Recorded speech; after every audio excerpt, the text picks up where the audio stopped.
Muy buenos días. Pórtate bien, nos decía el domingo Abraham al introducirnos al tema de esta semana, los devocionales en Filipenses. Nuestra lectura hoy está en el capítulo 2, versículos 3 y 4. Nada hagáis por contienda, por rivalidad, dice la versión que tengo aquí, o por vanagloria. Antes bien, en humildad, estimando cada uno a los demás como superiores a sí mismo, no poniendo la mira cada uno en lo suyo propio, sino cada cual también en lo de los otros. Cuando Pablo nos introduce en este tema que comienza en el versículo 27 del capítulo 1, él está haciéndonos pensar en la oportunidad de sufrir. Y hemos estado meditando sobre esto desde el punto de vista de un privilegio en la vida cristiana. Os es concedido a causa de Cristo el sufrir por Él. Y Pablo hizo este llamado haciéndonos reflexionar en la dignidad del Evangelio, porque lo representamos, porque la gente lee nuestras vidas día tras día, también por la promoción del Evangelio. Estamos combatiendo unánimes y llevando adelante el mensaje de salvación, y luego la identificación con el Evangelio. El creyente debe respirar el Evangelio en su vida diaria, con su testimonio, con su modo de ser, con su forma de relacionarse a su alrededor. Ahora, al entrar en el capítulo 2, ya Pablo deja el tema del sufrimiento y ahora nos hace pensar en la oportunidad de bendecir. Si el sufrimiento era un privilegio en la vida cristiana, ahora la oportunidad de bendecir es la proyección de la vida cristiana. Y entonces, en el versículo 1 y 2 que hemos estado leyendo ayer, nos hace pensar en lo que hemos recibido. Puesto que hay en Cristo, y nos hemos explayado ayer para remarcar las bendiciones que hemos tenido. Es decir, una provisión que ha venido a partir de la obra que Cristo hizo a nuestro favor, y Pablo hace una breve reseña de aquellas cosas que no se pueden medir ni valorar económicamente, pero que son una bendición tal que enriquecen nuestras vidas y lo hacen de una manera realmente formidable. Estímulo, consuelo, compañerismo, ternura, compasión. Y luego, a partir del versículo 2, comienza a hacernos pensar en lo que podemos dar. Entre otras cosas, él dice, completad mi gozo. Es decir, dadme esa bendición, comunicadme esa bendición, dadme la satisfacción de, dice él, ser de un mismo sentir, experimentar el mismo amor, viviendo unánimes, sintiendo una misma cosa. Es decir, hemos recibido un cúmulo de bendiciones de parte del Señor que demandan una aportación individual que va a significar o se va a traducir en unión, en unidad, en un espíritu de equipo y en un fortalecimiento como cuerpo. Y es precisamente esto lo que vamos a encontrar reflejado ampliamente en la lectura de la guía devocional que nos está acompañando hoy, que la tenemos también como base a lo largo de nuestros devocionales.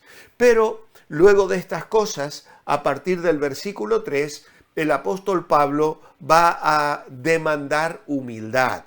Nada hagáis por contienda o por vanagloria, antes bien con humildad, estimando cada uno a los demás como superiores a él mismo. Y en este caso, lo primero que hace Pablo es hablarnos de lo que debe evitarse. Nada hagáis por contienda. Las obras hechas por contienda deben cesar. Literalmente significa rivalidad. Es decir, hacer una obra en oposición a otros creyentes. Y lamentablemente ya Pablo lo observaba en la vida de aquellas iglesias tan nuevas, tan tiernas, que estaban siendo fundadas en el comienzo de la era cristiana. Son obras hechas con un espíritu de partido para arrastrar a otros a formar parte de nuestro grupo. Y estas obras pueden revestirse de una piedad aparente, pero los resultados de esa obra niegan la realidad de ella. Es decir, Pablo, escribiendo a Timoteo, les dirá: tendrán apariencia de piedad, pero negarán la eficacia de ella. Es que, bueno, a Timoteo entiendo que se está refiriendo a falsos líderes, pero yo como creyente puedo caer en la trampa de promover un ministerio que en realidad tenga apariencia de piedad, pero los resultados nieguen la eficacia, porque como me va bien, como hay un grupo de la iglesia que se posiciona a mi favor, eso me da respaldo y entiendo autoridad para rebelarme contra el pastor, contra los ancianos, contra otros líderes, para recibir reconocimiento delante de otros. ¡Qué terrible sería esto! Sin embargo, era una forma de actuar en la iglesia de Roma, desde donde Pablo les escribe, y ya lo hemos meditado, como en el capítulo anterior, Pablo tristemente tiene que decir: algunos predican a Cristo por envidia, no por amor, sino pensando añadir aflicción a mis prisiones. Esto es lo que Pablo ahora les está diciendo a los filipenses: mirad, que esto no suceda en el ministerio, en el servicio, no estéis promoviendo divisiones, sino por el contrario, hay otra motivación que debe desecharse. Es decir, no hacerlo por contienda, pero luego agrega: o por vanagloria. Y esta es una apetencia, diríamos, desordenada de gloria personal. Esto es cuando el siervo busca su propia gloria en vez de buscar la gloria del Señor. La ambición personal y la vanagloria siempre van juntas. Y este deseo íntimo que a veces permanece oculto o a veces se manifiesta de variadas maneras, expresa un deseo de ser alabado, de ser escuchado, de ser visto por las personas. Ya el Señor Jesús lo denunció en Mateo capítulo 6, cuando decía: no oréis como los fariseos ni los hipócritas, que llevan adelante su ministerio, su enseñanza y sus oraciones en público para recibir el aplauso y el reconocimiento de los demás. Pero Pablo no se queda allí. Ahora va a añadir el modo correcto de obrar. Y entonces dice: antes bien, con humildad. Y esto implica sentir de una forma, diríamos, rebajada hacia uno mismo. Es lo opuesto y lo contrario a la vanagloria. Es el modo de hablar correcto cuando se ha destronado el yo y se acepta sin reservas el señorío de Cristo, cuando Él es Señor en nuestra vida. La humildad va ligada a la mansedumbre porque exige una rendición incondicional a Dios. Es la entrega, es el renunciamiento a los derechos propios, es decirle: Señor, tú eres mi Señor. Y al creyente se le manda vivir en humildad en razón de que Dios resiste al orgulloso, lo mantiene lejos de sí. Proverbios capítulo 3, versículos 34. Primera Pedro capítulo 5 y versículo 5.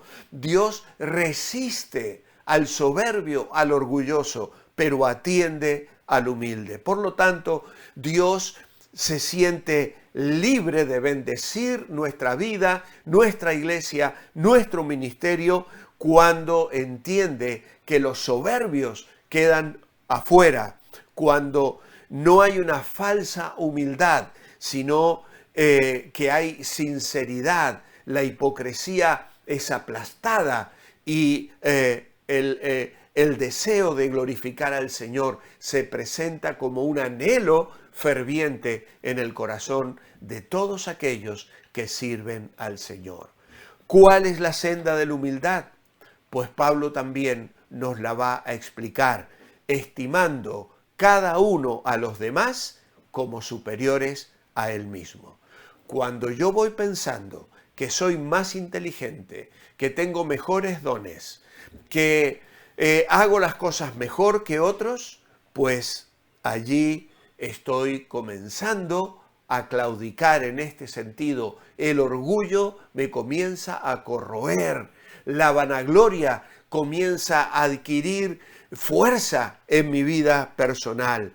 Por eso el creyente es llamado a pensar con cordura acerca de sí mismo, como dice Pablo escribiendo a los romanos en el capítulo 12 y el versículo 2. Cada uno piensa de sí con cordura, estimando a los demás como superiores a él mismo. Y entonces viene la dedicación a otros, no mirando cada uno por lo suyo propio, sino cada cual también por lo de los otros. El apóstol no pide un desinterés personal, sino un poner primero el interés ajeno, que la mirada atenta e interesada no esté puesta solamente en lo que me gusta a mí, en lo que me satisface a mí, en los intereses propios que me mueven a mí, sino también valorar el deseo, el anhelo, la perspectiva que tienen otros hermanos. Y el interés por los otros elimina el egoísmo y los partidismos personales. Por eso es muy importante mirar luego el ejemplo de Cristo, que será lo que nos va a ocupar la semana que viene. El interés por otros tiene una gran amplitud, incluye disciplina personal. A veces, incluso los pastores, mirando por otros, tenemos que exhortar y corregir y disciplinar a los miembros de la iglesia para su bien.